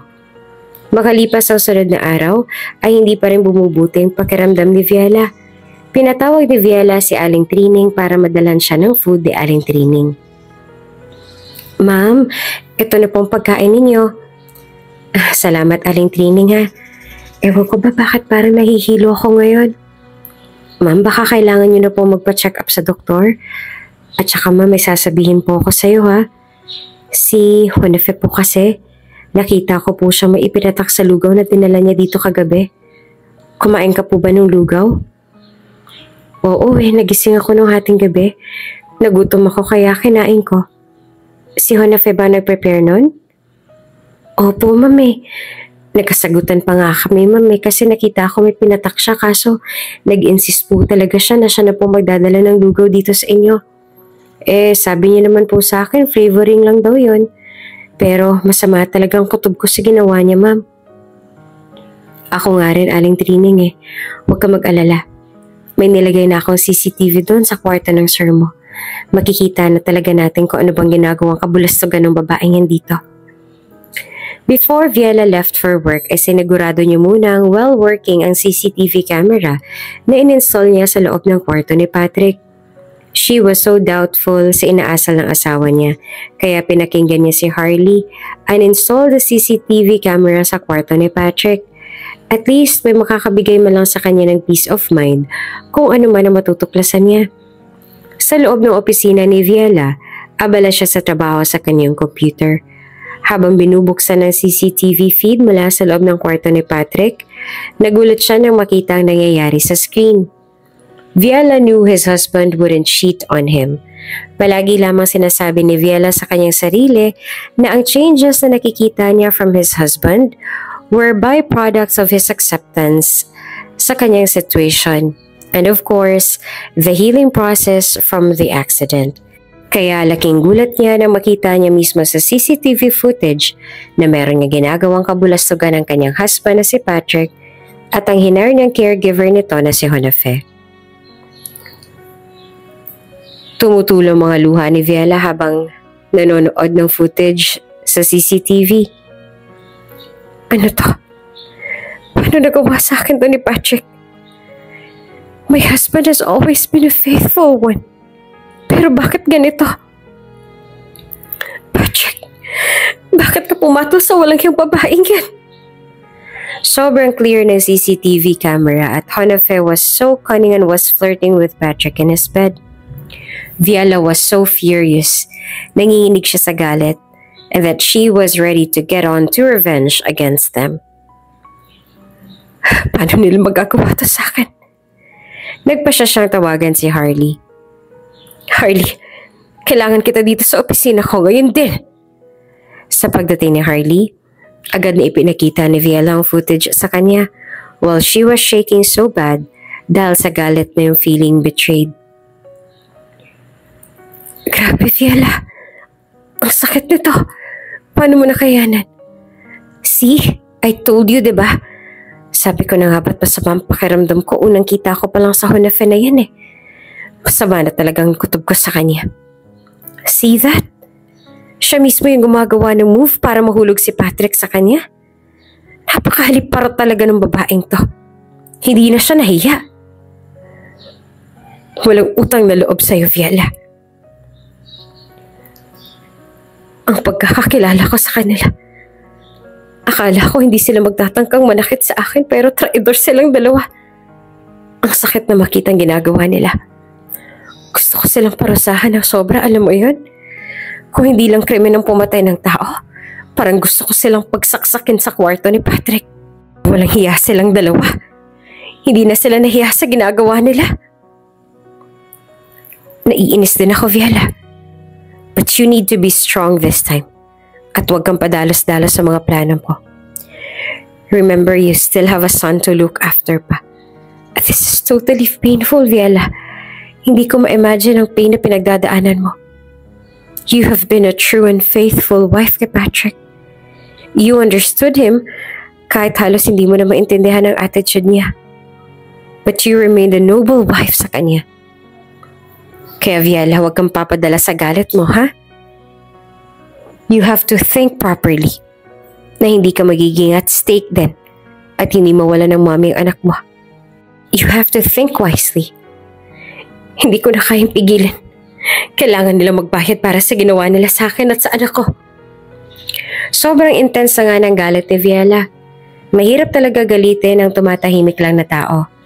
Hindi naman lubos maisip ni Viela na pagdadaanan niya itong kataksilang ginawa ng kanyang husband at si Honafe. Viela, why don't you go see a lawyer para magawan mo ng tamang hakbang yung sitwasyon mo ngayon? Baka kasi kung magpadala ka sa emosyon baka mawalan pa ng mami ang nag-iisang anak mo. And you wouldn't want that for sure. Wala na nga sinayang pa na oras si Viela. And she headed on to find a good lawyer na makakatulong sa kanya na makahigante sa kanyang husband at sa kanyang hinire na caregiver. Sa opisina ng abogado, pumasok si Viela na may mabigat na ekspresyon. What a pleasant surprise! Magandang araw, Miss Viela. Anong maitutulong ko sa inyo? Bati tanong ni Attorney Ricky. Gusto ko po sana magsampa ng kaso laban sa aking asawa at sa caregiver namin. May ebidensya ako na may relasyon sila. Naiintindihan ko. Alam mo, these days, hindi mo na talaga ma-expect na yung mga taong ine-expect mo na magiging loyal sa'yo ay siya pang magbe-break ng iyong puso into pieces. Ang pinakamahusay na hakbang ay ang maghain ng annulment sa inyong kasal at pagsasampa ng kasong concubinage laban sa caregiver. Annulment ba agad ang magiging solusyon dito, attorney? Hindi ba pwedeng concubinage na lang diretso yung i-file ko? Gusto ko lang malaman ni Honafe na hindi niya alam kung sinong binabangga niya. Nag-aalangan namang tugon ni Viela sa abogado. Oo, pwede naman yun, Miss Viela. But I really suggest that you should file an annulment kasi ito rin ang magpapalaya sa'yo from the pain. Habang kasal kayo ay palagi ka nakatali sa tao at karanasan niyo for the rest of your lives. Whereas kung magpapa-annul na ka na kaagad, you will both get the emotional freedom and let him suffer sa ginawa niya sa'yo. At baka maging maganda pa to para sa'yo na mabawi ang iyong dignidad sa harap ng publiko. Halos araw-araw ay bumabalik si Viela sa abogado nang sa ganon ay agarang mabigyan ng aksyon ng kataksilang ginawa ng kanyang asawa. Viela became so blinded by her pain na hindi na rin dinidiscern na tila may mas malalim na pakay pang abogado sa kanya. Hindi niya alam na ang abogado ay may sariling agenda. Alam mo, Mas Viela, woman as beautiful as you ay hindi dapat pinaglalaroan. You are so pretty. At napakawalang hiya naman ng husband mo na ipagpalit ka sa dihamak na caregiver lamang, right? Ifa-file natin ang annulment case mo. At ang concubinage na sa ganon ay agaran ng maibigay kay Patrick kung anong deserve niya. Sige, attorney. Gawin na natin ang lahat ng yan. Sa ganon ay gumapang na silang dalawa sa hirap. Viela's mind was filled with revenge. Ibang klaseng sakit ang naidulot ng pagbetray ni Patrick sa kanya. Emotional torture na para sa kanya na nakikita niya si Patrick at Honafe na harap-harapan siyang tinatraidor. When Viela went home, she was welcomed by her son Japhet. Mom, is everything okay? Agad umupo si Viela sa sofa katabi ng kanyang anak. She felt so exhausted and all she wanted was her son's embrace. Anak, can you please give mommy a hug? I feel so tired and exhausted, but your hug will make me really happy, anak. Mom, hindi na ba tayo mahal ni Daddy? Mas lalo pang nadurog ang puso ni Viela upon hearing her son's question. Ito ang pinakamasakit sa isang ina. Ang makita ang ina na her son, Japhet, was fully affected by how his dad is treating them. The one so perfect kind of family is gone so terribly bad, with a subtle sense of betrayal. Hindi alam ni Viela how to respond to Japhet. Hindi niya rin naman madedeny that their son sees everything. He might not be able to explain what he sees, but he surely feels affected by it. Anak, you know I can't lie to you, right? Our family is going through a tough season right now. And I don't know if maaayos pa natin ito, anak. But just be strong, okay? Mommy will always be here for you, anak, no matter what happened. Habang nasa sofa si Japhet at Viela, ay nakikita nila si Patrick moving out their house. Daddy, saan ka pupunta? Aalis na ako sa bahay na to. But why, Daddy? Hindi mo na ba kami mahal ni Mommy? Hindi na sumagot si Patrick at dali-dali nang lumabas ng kanilang mansyon. Japhet felt so devastated by what his dad did. Niyakap na lamang ni Viela si Japhet and assured him na hindi aalis ang Mommy. Patrick moved out with Honafe. Kumuha sila ng isang maliit na apartment and lived their life together. Natanggap naman ni Patrick ang isinampang kaso ni Viela at imbes na humingi ng tawad, ay mas matigas pa si Patrick at hinayaan na lang talagang masira ang kanilang pamilya. Talagang nabilog na nga ni Honafe ang utak ni Patrick. Patrick really think that Honafe loves him genuinely and that he cares for him so much. But as the switch happened, may ibang nakita si Patrick sa sinamahan niyang tao. Sa bahay ni Patrick at Honafe, noong una'y maganda pa ang samahan nilang dalawa ni Honafe. Pero over time, imbes na gumaling si Patrick ay pansin niyang lubhang paghina ng kanyang katawan. Makikita ni Patrick sa mukha ang pagod at hindi maayos ang kalagayan. Nangayayat ito at noong minsan akala ni Honafe tulog siya, napansin niyang may inilagay si Honafe na lason sa kanyang pagkain. Honafe, bakit mo ginagawa to? Hindi pa ba sapat lahat ng binibigay ko sa'yo? Bakit mo akong nilalason? Hindi ko na kailangan pang ipaliwanag sa'yo, Patrick. Kung akala mong mahal kita, excuse me, ayoko mag-alaga ng lumpo. Alam mo naman kung anong habol ko sa'yo, diba? Nakuha ko naman unti-unti ang gusto ko. Kaya mag-antay ka lang, Patrick. Konting tiis na lang at matatapos na rin lahat ng paghihirap mo. Walang hiya ka, Honafe. Nagsisisi ako na iniwan ko ang napakabait kong asawa dahil lang sa isang ahas na katulad mo. Kung alam ko lang, sana hindi ko na iniwan si Viela. Siya na tunay na nagmamahal sa akin. Makakahanap ka rin ng katapat mo, Honafe. Pagsisisihan mo rin tong ginawa mo sa akin at sa pamilya ko. Walang hiya kang babae ka. Pumunta si Patrick sa opisina ni Viela. Sobrang payat na nito at animoy isang taong grasa na wala nang nag-aalaga. Nakasungkod pa rin ito kahit medyo matagal na nakalipas nang siya'y maaksidente. He should be okay right now pero parang lantang gulay na siya. Viela, patawarin mo ako. Nakita ko na ngayon ang lahat ng pagkakamali ko. At nagsisisi ako na iniwang kita. Hindi ko na kayang balikan ang lahat. Patrick, hindi ko na kayang tanggapin ka ulit. Wala nang pagkakataon para sa atin. Dapat mong harapin ang mga pagkakamali mo at ang naging resulta ng mga desisyon mo. Hindi maikakaila ni Viela ang tunay na nararamdaman para kay Patrick. Awang-awa siya rito at halos hindi niya kayang makita na gano'n na nga ang mukha ng kanyang asawa.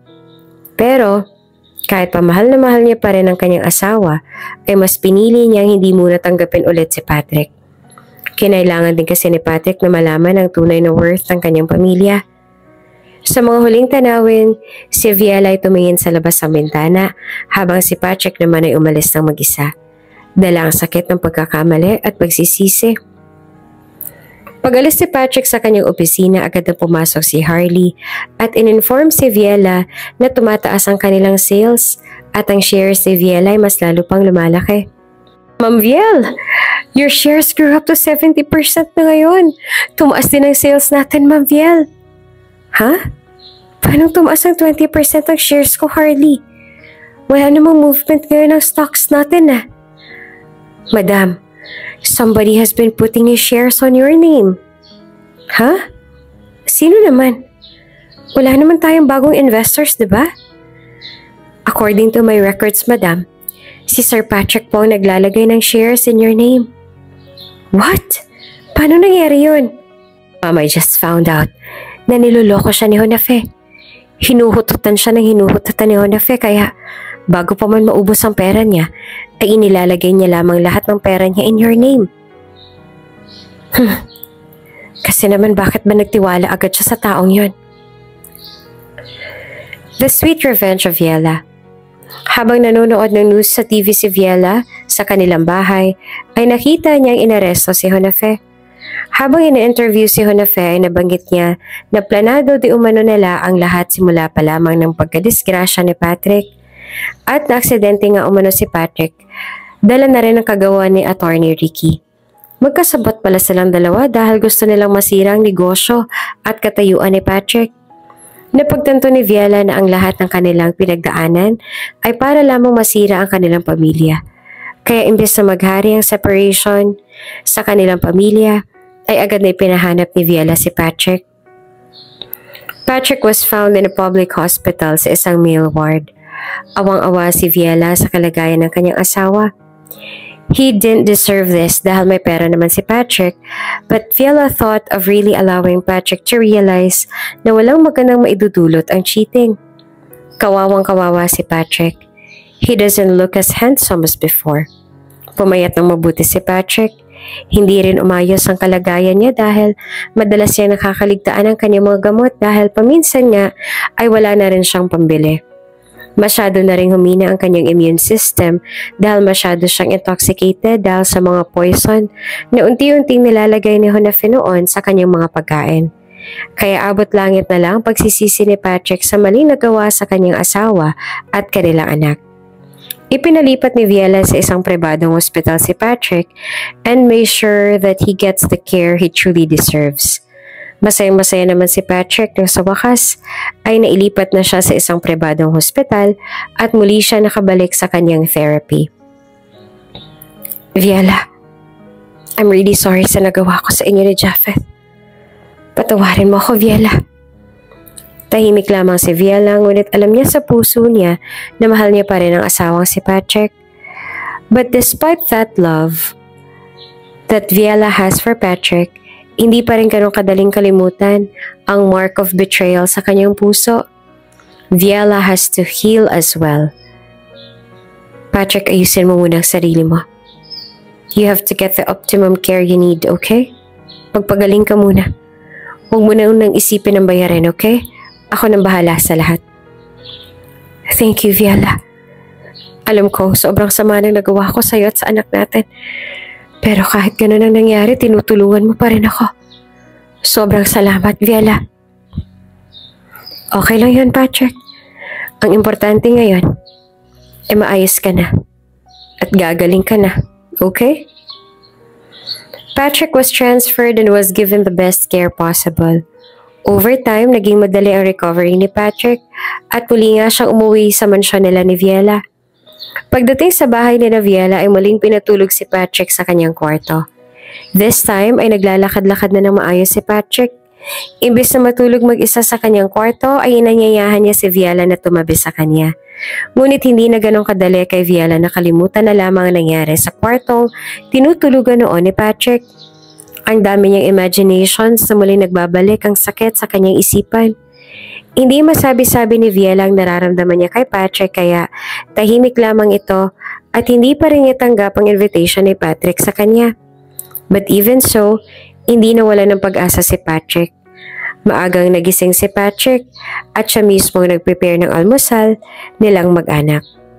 Minsan nga'y kinakausap ni Patrick si Aling Trining nang sa ganon ay makakuha siya ng tips kung paanong lutuin yung mga paborito ni Viela. Aling Trining, ano po kayang lulutuin ko para mapagaan pong puso ng asawa ko?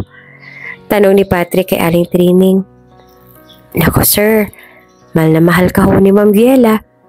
Alam ko na-appreciate niyo po mga ginagawa mo ngayon para sa kanya. Kaya nga po hindi naman ho kasi tamang ginawa ko sa kanya at sa anak namin. Kaya deserve ko naman tong trato sa akin ni Viela ngayon, Aling Trining. Naku sir, suyuin mo lang ng suyuin. Pasasaan ba't lalambot rin yan? Kaya nga po Ay sir, try niyo ho kaya magpa-counseling ho sa pare. Kasi may nakikita ho ako na sa YouTube ho, yung mga mag-asawang galing sa ganyang karanasan, nag-i-involve sa mga ganyang mga counseling or yung bang tinatawag nilang marriage retreat ho. Baka ho makatulong ho yun sa inyo sir. Try nyo lang ho. Parang meron namang ganyan sa simbahan ho natin sir, tsaka Hindi naman ho nakakahiyang humingi ng tulong patungkol sa mga ganyan eh. Lalabas kayong mas matatag, sir. Ay, sige po, Aling Trining. Pupunta po kami mamaya sa simbahan. Magtatanong ho ako kung meron bang ganyan sa simbahan natin. Oh, sige po, sir. Matapos ang almusal ay agad na naligo si Patrick at pumunta sa simbahan kung saan siya humingi ng tulong para mapabuti silang muling mag-asawa. Pagdating sa simbahan ay kinausap ni Patrick ang in-charge sa marriage counseling at sobrang relieved ni Patrick nang makausap niya ang pare. Patrick confessed everything he did, that he betrayed his wife. Naging approachable at non-judgmental naman ang paring nilapitan ni Patrick. Father,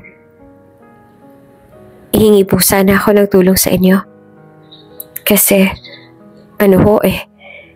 nag-cheat ho kasi ako sa asawa ko. Nabigyan naman ako ng lesson ng Panginoon na talagang nagsisisi ho ako sa mga nagawa ko. Lubha ko hong nasaktan ng asawa ko, Father. Tinanggap niya ho ulit ako sa bahay pero batid ko po sa kanya na nahihirapan siyang pakitunguhan ako sa loob ng bahay namin. Iho, hindi madaling magpatawad ano? Baka ang asawa mo ay nagdi-deal na rin sa mga emotions. Kaya hindi pa gaano siya nag-open up sa'yo. May panahon kasi para sa lahat ng bagay, anak. Hindi mo rin pwedeng madaliin ang pagpapatawad ng tao sa'yo. Tao lang din naman ang asawa mo. At mahirap din para sa kanya na mag-move on agad-agad.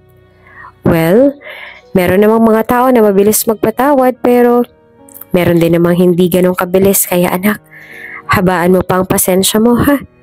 At patuloy mo ding suyuin ang asawa mo. Maaaring nahihirapan siya ngayon. Pero patuloy mo siyang suyuin nang sa ganon ay maayos din ang iyong relasyon. Pasasaan ba't maaayos rin yan, iho? Ang marriage kasi, si God mismo ang author niyan. Magdasal ka. Ingi ka ng direksyon sa Panginoon kasi siya ang may alam kung paano aayusin ang relasyon ninyo ng asawa mo. At total siya naman ang author ng marriage, marapat lang na sa kanya ka lumapit dahil pag siyang nagbigay ng instruction sa'yo ay di sundin mo dahil siyang higit na mas nakakaalam sa'yo kung paano pagagandahin ang relasyon niyo ng asawa mo. Father, okay lang ho ba na dalhin ko dito ang asawa ko? Nagsa ganun ho ay makausap niyo rin ho siya. Pwede naman, Patrick. Pero wag na wag mo siyang pipilitin kung sakaling hindi pa siya ready na kausapin din ako, okay? Ibigay mo sa kanyang panahon na gumaling siya sa sakit na nararamdaman niya. Okay? Okay po, Father. Sa sala ng bahay ni Naviela at Patrick. Nag-uusap si Naviela at Patrick. Si Viela naman ay mukhang nag-aalala habang si Patrick ay tahimik lang na nakikinig. Tila ba kinausap rin ni Viela ng Panginoon dahil sa tingin ni Viela ay hindi magiging madali para sa kanilang dalawa ni Patrick na magkaayos ng ganong kadbilis. Nahihirapang mag-deal si Viela ng kanyang emotions, kaya naisip niya rin humingi na lamang sila ng tulong sa mga marriage counselors nang sa ganon ay matulungan din sila kung paanong i-handle ang isa't isa. Patrick, kailangan natin mag-usap. Nahihirapan ako muli magtiwala sa'yo. Nais kong pumunta tayo sa marriage counselor para makahanap tayo ng solusyon sa mga problema natin. Oo naman, Viela. Sige, kung iyon ang makakatulong sa atin, gagawin ko. Ayoko mawala ka sa akin muli, Viela. Naiintindihan ko rin ang struggles mo. At alam kong hindi madaling magpatawad, Viela. Pero willing akong pagdaanan ng mga bagay na dapat kong mapagdaanan. Basta ba'y maging okay lang tayo, love? Agad na tinungo ng mag-asawang marriage counselor sa kapilya kung saan din pumunta si Patrick. Hindi na pinahalata pa ni Patrick na dito na siya galing sa marriage counselor. Natutuwa ako at dalawa kayong pumarito sa kapilya nang sa ganon ay mapagtulungan natin ang iyong pagsasama.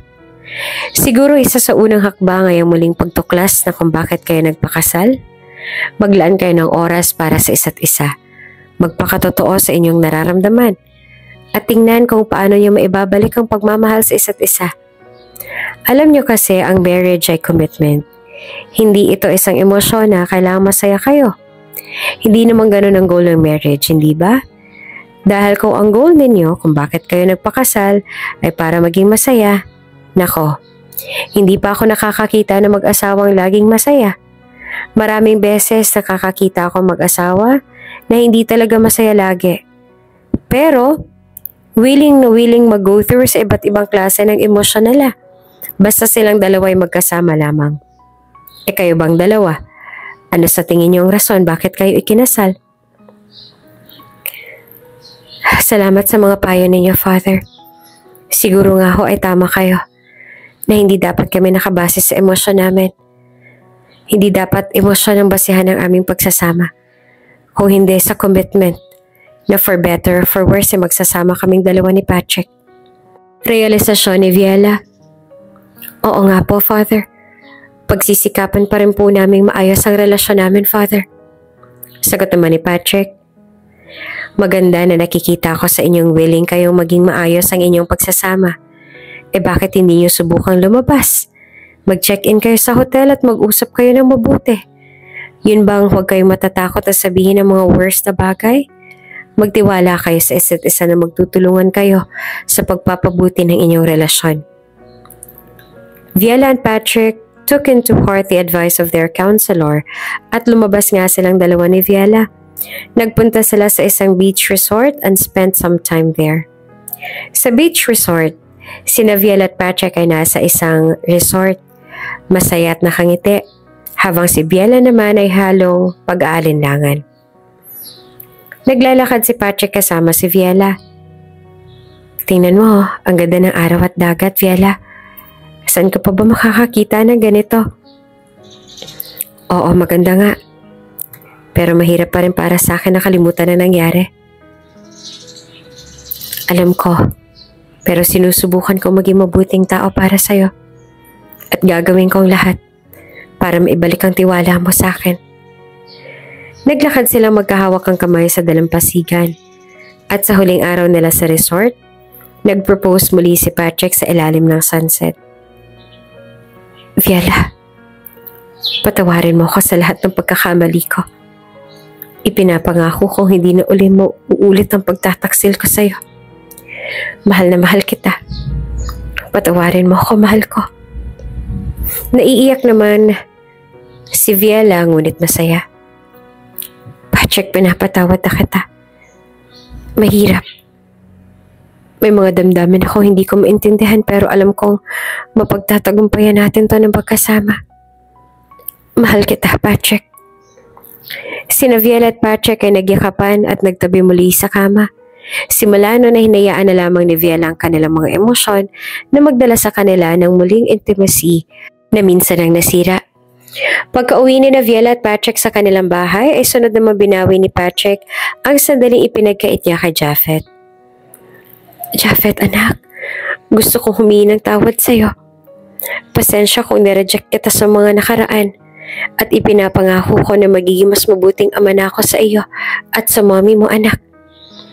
Nag-aalangan ngunit nalulugod na sumagot si Japhet. Daddy, masaya ako that you're sorry for what you did to me and mommy.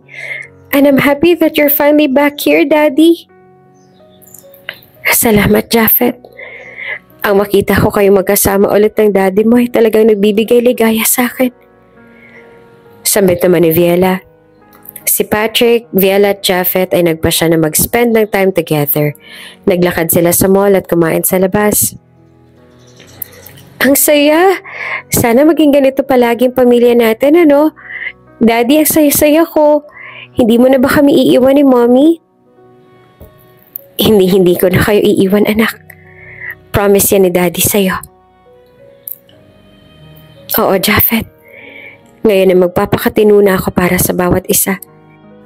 Thank you for forgiving, Daddy, anak. Nanumbalik ang dating sigla ni Japhet. Muli nakita sa kanyang sigla sa kanyang mga mata at unti-unti rin siya naging okay sa kanilang eskwelahan. Nanumbalik ang dating masiglang Japhet na matagal na namiss ng kanyang mga teachers. Ibang klaseng saya din talagang nadudulot ng masayang pamilya sa mga anak. Kailanman ay walang makakasira sa pag-iibigan na pinagbuklod ng Panginoon.